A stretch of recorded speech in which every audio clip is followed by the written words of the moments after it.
صدقۃ الفطر، کیا ایسا شخص کہ جس کا مال ضائع اور تباہ و برباد ہو گیا، اس شخص پر بھی صدقۃ الفطر کا وجوب ہوگا؟ جواب: اگر کسی شخص پر حسب ضابطہ شریعت کے مطابق جس طریقے سے شرعی حکم تھا اس شریعت کے مطابق اس شخص پر صدقۃ الفطر واجب ہو چکا تھا،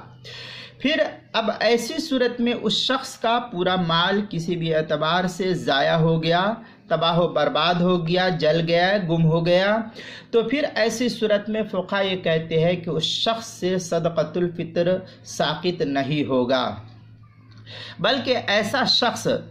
جب بعد میں اس کو مال حاصل ہوگا تب یہ شخص اپنے ذمے سے اس صدقۃ الفطر کی وجوب کی ادائیگی کو کرے گا اور اس کے ذمے یہ چیز لازم ہوگی۔ چنانچہ بدائع کی عبارت سے یہی چیز معلوم ہوتی ہے۔ ان صدقۃ الفطر تتعلق بذمتہ کے تحت جو ہے بدائع الصنائع کے اندر نقل کیا ہے،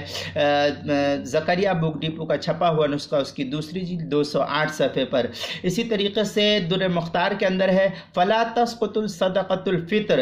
بہلاک المال بعد الوجوب، اس کو جو ہے در مختار تیسری جلد 314 صفحے پر نقل کیا ہے، فتاوی خانیہ کی پہلی جلد 232 صفحے پر اس کو نقل کیا ہے، کتاب المسائل کی جو ہے دوسری جلد 279 صفحے پر بھی اس کو نقل کیا ہے۔ لہذا اس شخص کے ذمے جب اس کے پاس مال ہوگا بعد میں صدقۃ الفطر کو ادا کرے گا۔